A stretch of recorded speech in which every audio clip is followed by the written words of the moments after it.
What kind of problems can happen if you have prolapse?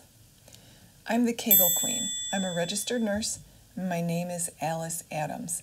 And in this video, we'll talk about problems that can develop if you have vaginal prolapse, like cystocele or prolapsed bladder, rectocele or prolapsed rectum, or a prolapsed uterus.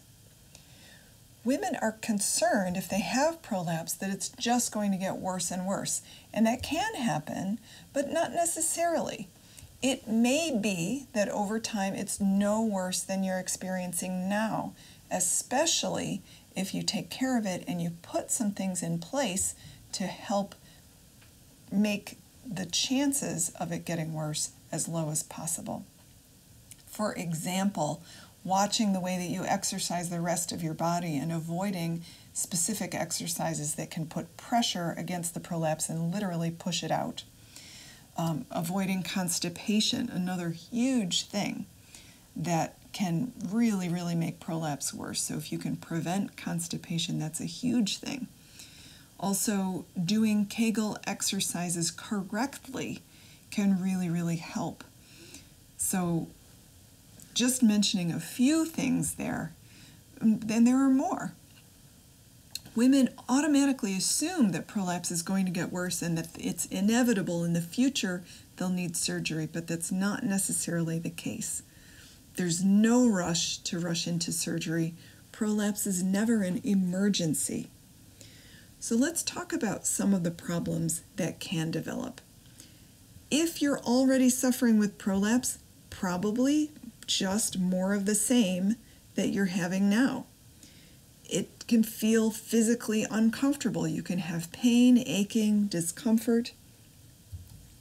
Sometimes much worse is the emotional pain of prolapse. Women feel ashamed, embarrassed, they have a horrible feeling something's wrong with me. That part often is the very worst part of having prolapse. You can develop problems with elimination. It can be difficult to empty your bladder fully. It can be difficult to move your bowels. And another problem that can come up is that you can develop problems with sex. Mostly, it's about you or your partner being afraid about having sex with the prolapse, and you just don't know how to handle it. But really, it's okay to have sex.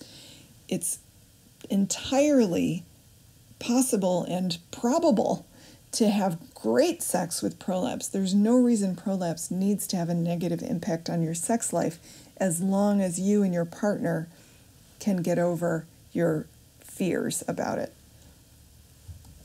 If you're going to have problems, you may already be having them, so please don't lie awake at night worrying that your prolapse is just going to get worse. Find out what you can do to stabilize and even work on reversing your prolapse. There are safe, simple ways to care for prolapse without surgery, and the more you can find out, the more options you have. To find out more about all of this, please visit kegelqueen.com. I'm the Kegel Queen, and I'm here to help.